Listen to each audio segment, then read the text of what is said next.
Hello mga kapatid, isi-share ko po sa inyo ngayon itong pambihira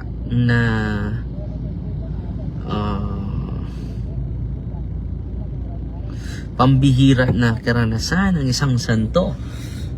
No, he has this capacity or charism to read the heart of individual. Hindi po ito psychic ha, i-ano natin.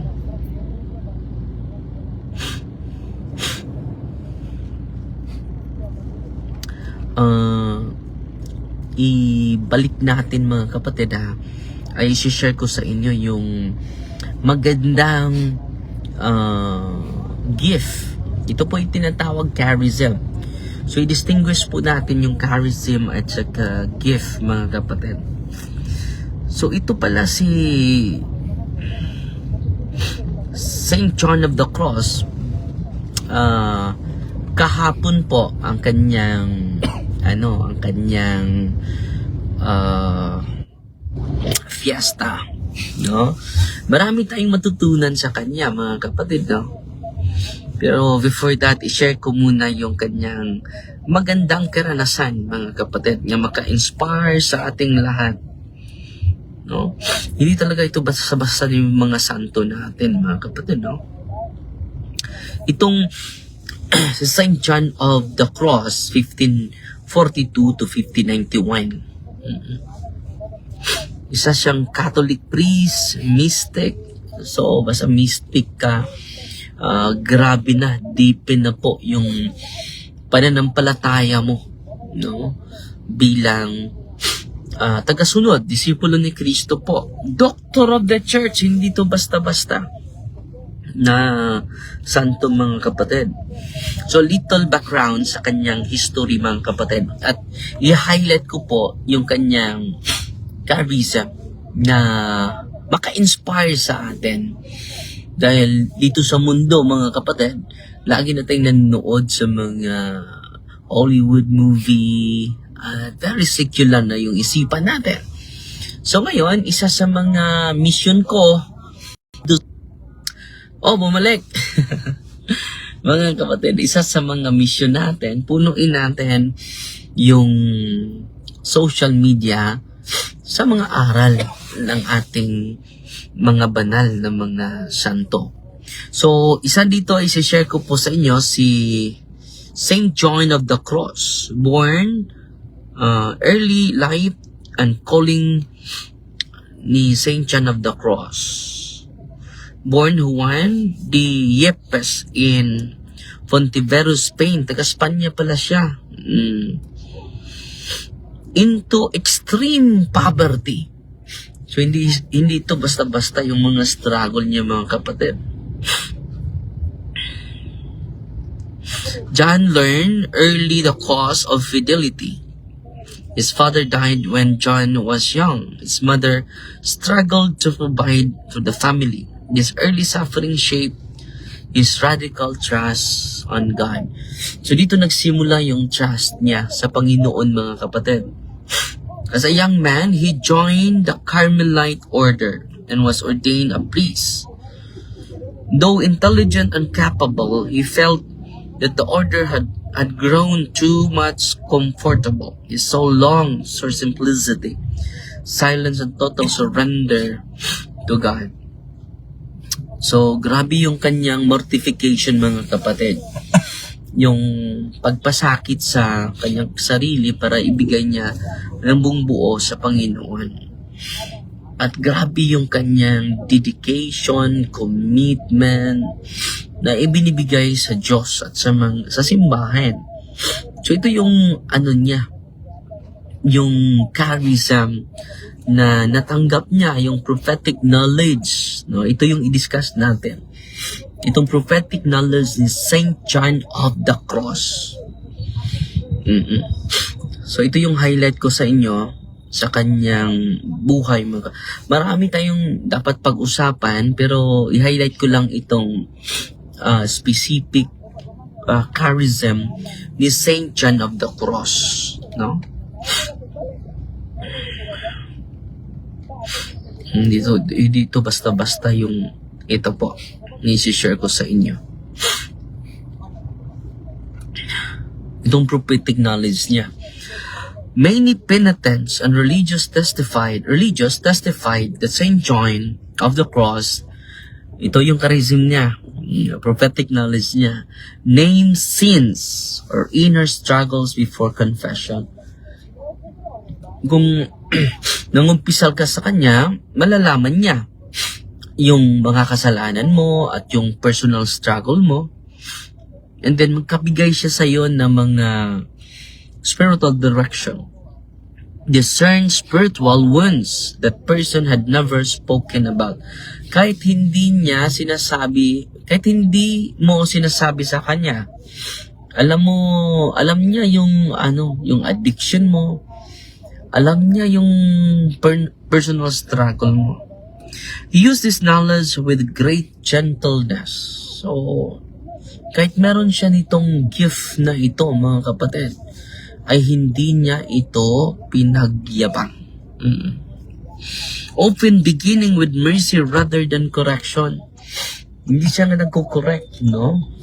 Ang ginagawa niya, pinakita niya yung awan ng Diyos para magbago tayo o bago yung penitent. Why God grants this gift? Bakit natanggap niya ito? Reading the heart of the penitents. Reading the hearts of the sinners. No? Isa sa mga rason to awaken the consciences of the sinners. To heal hidden wounds. Pangalawa, to heal the hidden ones. Pangatlo, to guide souls more precisely toward freedom. So, isa yan sa mga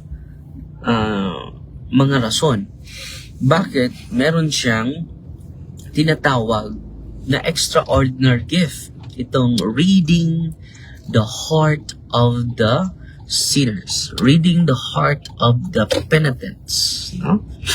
So, mag-ingelos muna tayo, son. Bago tayo magpatuloy na dahil alas 6 na. In the name of the Father, the Son, of the Holy Spirit. Amen. The angel of the Lord declared unto Mary, And she can see with the power of the Holy Spirit. Hail Mary, full of grace, the Lord is with you. Blessed are you among women, and blessed is the fruit of their womb, Jesus. Holy Mary, Mother of God, pray for us sinners, now at the hour of our death. Amen. Behold the handmaid of the Lord. Be it done to me according to your word. Hail Mary, full of grace, the Lord is with you. Blessed are you among women, and blessed is the fruit of their womb, Jesus. Holy Mary, Mother of God, pray for us sinners, now at the hour of our death. Amen. And the Word was made flesh. Dwelt among us. Hail Mary, full of grace, the Lord is with you. Blessed are you among women, and blessed is the fruit of their womb, Jesus. Holy Mary, Mother of God, pray for us sinners, now at the hour of our death. Amen. Pray for us, O Holy Mary, Mother of God. That we may worthy of the promises of Christ. Let us pray. For forth we beseech you, O Lord, your grace into our hearts, that we to whom the incarnation of Christ, your Son, was made known by the message of the angel, may this passion and cross be brought our glory of his resurrection, through the same Christ our Lord. Amen. Glory be to the Father, and to the Son, and to the Holy Spirit. As it was in the beginning, is now, and ever shall be, world without end. Amen. Glory be to the Father, and to the Son, and to the Holy Spirit. It was in the beginning, is now, and ever shall be, world without end. Amen. All glory be to the Father, and to the Son, and to the Holy Spirit, as it was in the beginning, is now, and ever shall be, world without end. Amen. Amen. O most Sacred Heart of Jesus, have mercy on us. Immaculate Heart of Mary, pray for us. Saint Michael, the Archangel, defend us in our battle. Saint John of the Cross, pray for us. In the name of the Father, the Son, of the Holy Spirit. Amen. BE, mga kapatid. At patuloy tayo, mga kapatid, para maunawaan natin, i-distinguish natin itong charism to psychic power. Dahil yung mga pasyente din natin, dun sa office natin, alam nila yung mga kasalanan ng mga taong pumupunta doon. Pero charism ba yun? Hindi. Psychic power po yun. No? Psychic power po yun. So dito, ito bang charism ni Saint John Vianney, Saint John of the Cross, psychic power ba ito or charism from the Holy Spirit? Okay. So atin itong tatalakayin mga kapatid using the scripture, using the church fathers, para maunawaan natin at magamit din natin ito sa ating discernment. Okay? So charism, ma-distinguish natin sa source, no? Una sa source. Ang source sa psychic, sa source mo na sa charism is the Holy Spirit. Ang source sa charism mo, ang Diyos talaga, wala nang iba. Okay? Saint Basil the Great, 4th century na church father, sabi niya, the Spirit distributes His gifts as He wills. So, hindi tayo makapigil sa banal na Espiritu Santo. Nabibigyan tayo ng charism, yung gifts. So, nung tadato, ba't kayo mag-lives ako? Not as man commands. Dahil yung mga tao, hihingi ng extraordinary gifts. Hindi pwede hingin ang extraordinary gifts. Hindi, take note hindi natin dapat hihingiin ang extraordinary gifts. No? Ito po reminder po ito sa atin. The Spirit distributes His gifts. Ito, charism. As He wills. Not as man demands or commands. No? At babasa natin ito sa banal na kasulatan, mga kapatid. Sa 1 Corinthians, take note 1 Corinthians chapter 12 verse 11. All these are activated by one and the same Spirit, who allots to each one individually, just as the Spirit chooses. So ito yung punto. Charism are freely given by God.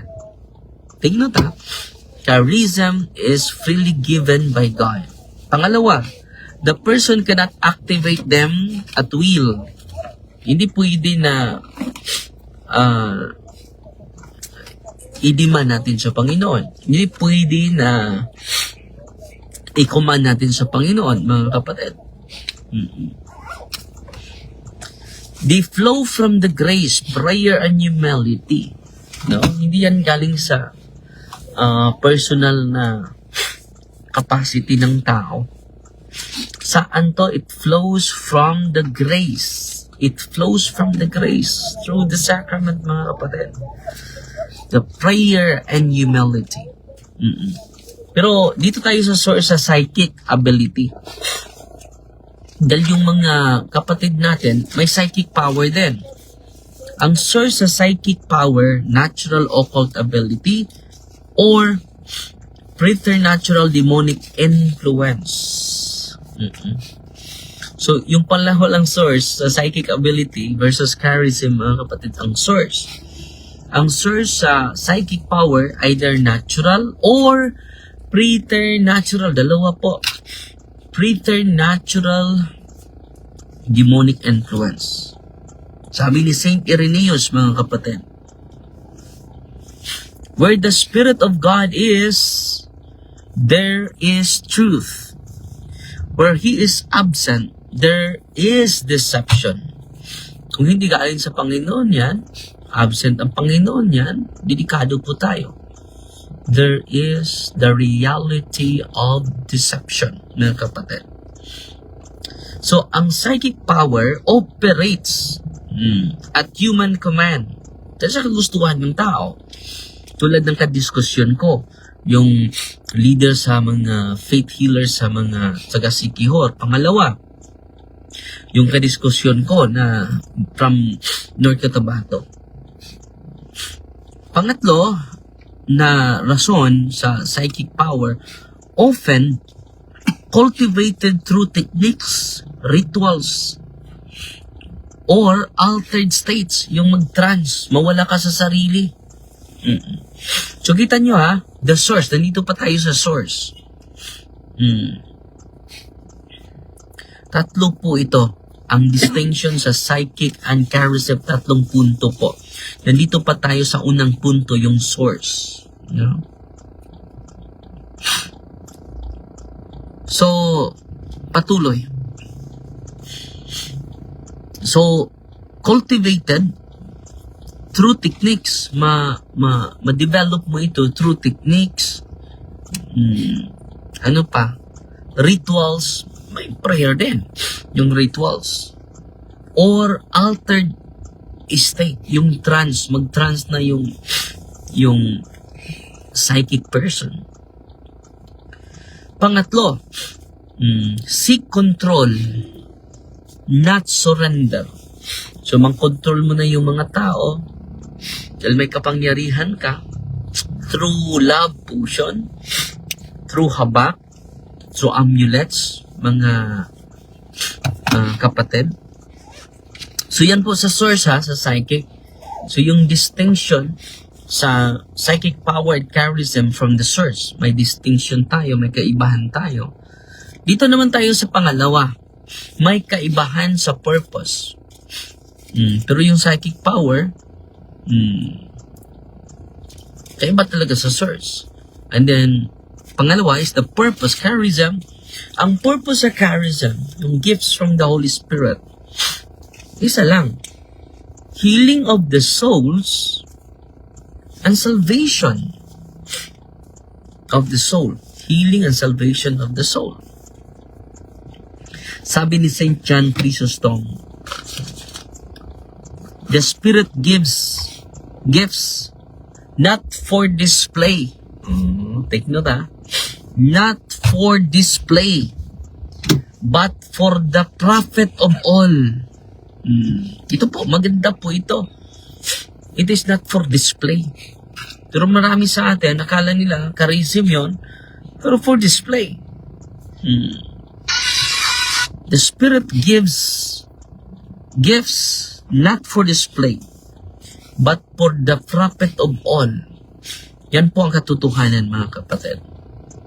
Always ordered toward, ano yung purpose niya? Toward repentance, pagsisisi. So, connected po ito sa sacrament. Kaya nga, yung office natin, kulang yung araw ko without the priest sitting down for confession.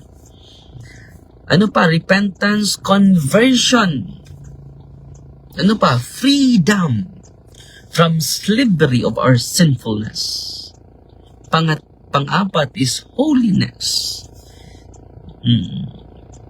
Saint John of the Cross, balik tayo ni Saint John of the Cross, use prophetic knowledge to heal consciences, not to expose or impress. Di ba? So, yung occult power, yung psychic power, para ma-impress yung mga tao. No? Ma-amaze yung mga tao. Pero yung prophetic knowledge niya, seeing the heart of the penitent, seeing the heart of the sinner. Ano yung intention niya is to heal consciences. Dito naman tayo sa purpose sa psychic power. So, dito po nagbibigay po tayo ng mga guidelines para ma-discern natin, ito bang gift ko is psychic or charism? Ang purpose sa psychic power, una, curiosity. May gift siya ganun. No, sana magkaroon din ako. Curiosity. Ano yung purpose niya? Para ano din kay ako ng power. At kung may power na ako, I can influence a lot of people. Yan po. Pang-apat, self-exaltation. Hindi na nag-glorify ang Panginoon. Yung kamay mo ang nakapagaling. I am glorified. Not the hands of Christ anymore. The demons can reveal certain hidden things. Not to heal the soul, but to ensnare. Yung ensnare, to trap the soul. So, grabe, mag-ingat po tayo, Open produces, di ba? Fear. Pupunta ka doon sa iba. Anong mangyari sa'yo? Dependency. Dependent ka na sa isang tao. Yan doon sa office natin, we need to be dependent on God alone. Not to Father Darwin, nor to the deliverance ministers. Fascination, ma-fascinate ka, ma-amaze ka sa power. And it will lead us to confusion. So marami na tayong mga pasyente, marami silang lapitan. At dahil dito, they are confused. Nalilito na sila. So yan po Una, sa source, malalaman natin sa source. Pangalawa, sa purpose. Panghuli is sa mode of operation. Malalaman din natin. Sa mode of operation, ito po yung difference between charism and psychic power. Ang mode of operation sa charism or gifts of the Holy Spirit flows during prayer or sacramental context. Pangalawa, so saan galing? It flows from your intense spiritual growth. Dahil tumubo ka na sa grasya. Pangalawa, respects human freedom. So hindi ka nawawala sa sarili.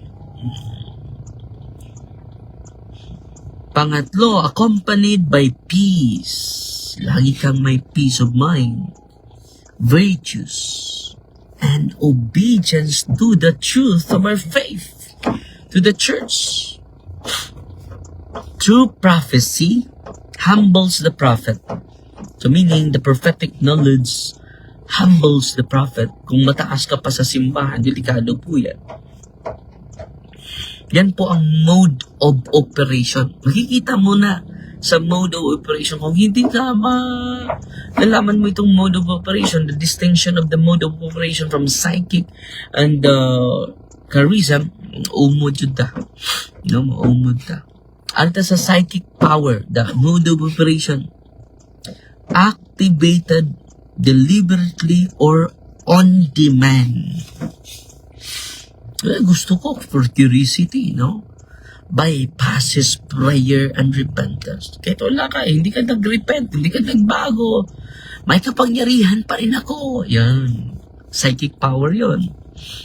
And often produces anxiety, pride. Kita niyo yung nakadiskusyon ko, You want display of power. Hindi ganon. Yung paraan ng banal na espiritu, hindi pa display yung kapangyarihan niya because of pride. And then obsession. Obsessed na tayo sa kapangyarihan. Saint Athanasius, may sinasabi siya. The demons reveal things suddenly and without order, for they do not heal, but only disturb us. Okay? So yun talaga yung intensyon ng ating kaaway. Okay?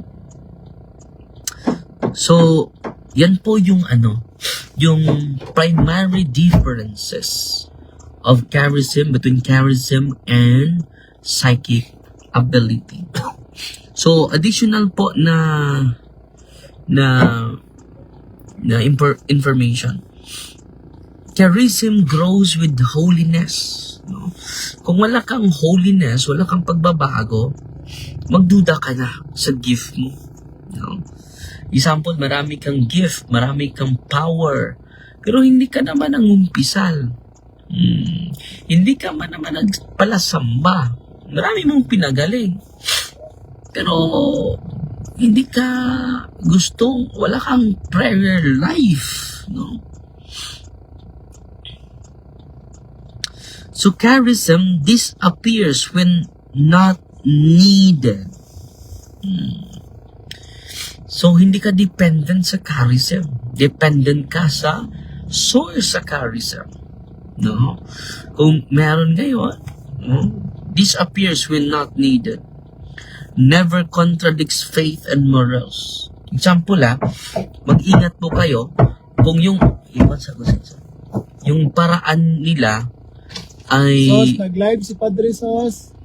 Kung ang paraan nila ay contrary sa faith and sa teaching sa simbahan, magduda ka na. Alis ka na dyan. No, delikado po yan. Kung nagtuturo na against sa simbahan, alis ka na dyan. No, St. Thomas says, grace builds upon nature and perfects it. Pero ang psychic power, yung healing power mo, yung gift mo, psychic power, can exist without virtue. So, nakapagaling pa rin siya. Kahit matumpuhin. Nakagaling pa rin siya. Kahit, no, hindi ko nakikita si Kristo sa buhay niya. No, ang daming bisyo niya, ang daming bad habit niya. So, psychic power yan can exist without virtue. Often increases pride. Nasisentro yung tao, hindi ang Diyos. Can coexist with grave sin. No? Psychic power yun. Na kahit may kabit ako,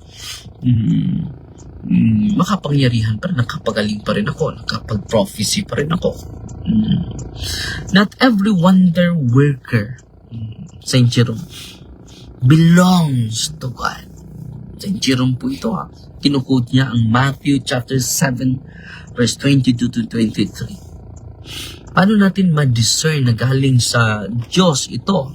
Matthew chapter 7 verse 16, by their fruits you will know them. So, sa simbahan, dami naging santo. Sinay na tanong. Sa simbahan, maraming naging santo. Charism produces repentance, humility, peace, deeper love of God, obedience to the church. Obedience to the church. Wow. And then, ang isa, mga kapatid, no? Psychic power produces fear, fascination, dependence on the gift. Dependent ka na sa gift mo. Pride and superiority. Confusion of moral compromise. No? Pero sa buhay ni St. John of the Cross, mga kapatid, yung prophetic knowledge niya, hindi niya unsolicited po yun. Hindi niya ito hiningi. Bigla lang dumating sa kanya. No? Exercise with reluctant. Exercise with reluctance. Always oriented toward mercy and conversion. So, ito po yung charism, mga kapatid, At asam to? Nakatungkaan? Rapol? Kasi magkadaog ka to. So, yun, mga kapatid,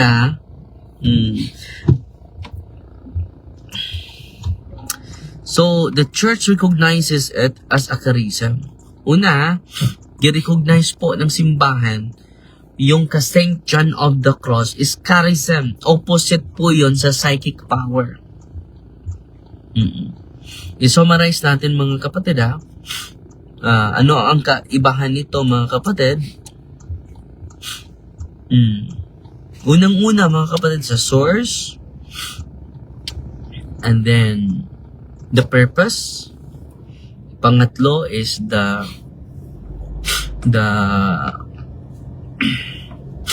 mode of operation, mga kapatid.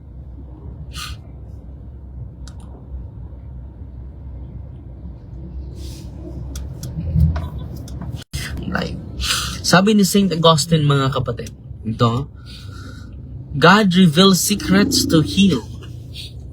Demons reveal secrets to bind. No? So, isa sa mga kahan to liberate. But ang iba is to bind. No? So, mag-ingat po kayo, ha. Ang ganda ng buhay ni Saint John of the Cross. No, makarelate po tayo.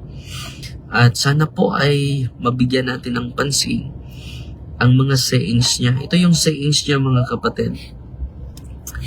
Ang ganda ng sayings niya, na sabi niya, ito po, isa-share ko po, ito, isa po.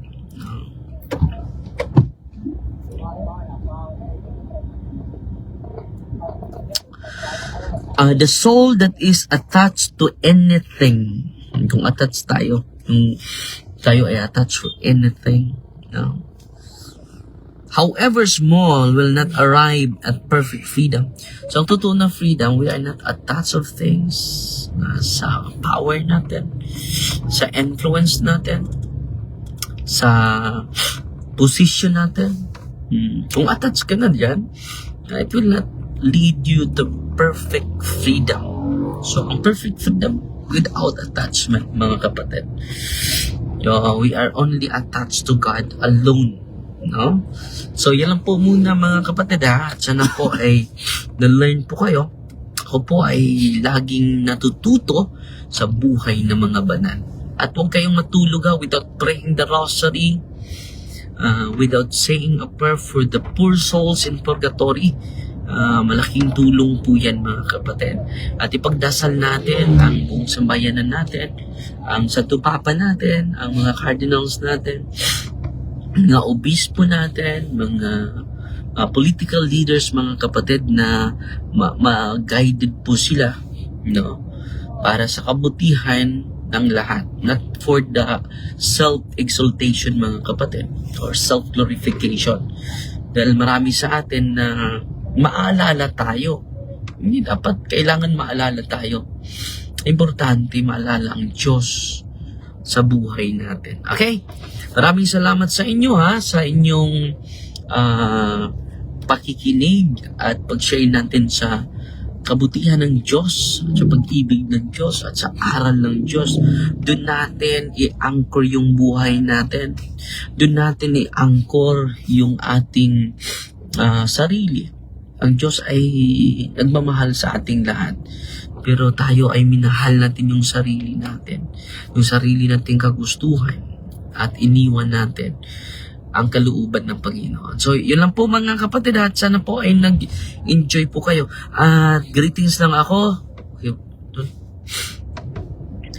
Si Christine Gala, Julian Balingat, no? Nanood sa atin. Si Ilin Taguno, Lon Gonzales, no?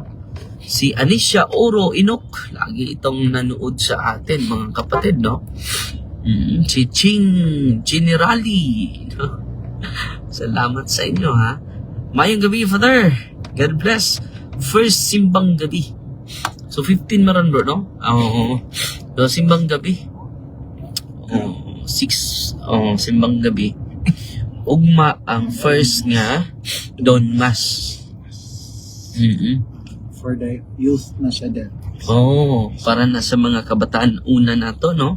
Ato nang i-dedicate sa mga kabataan.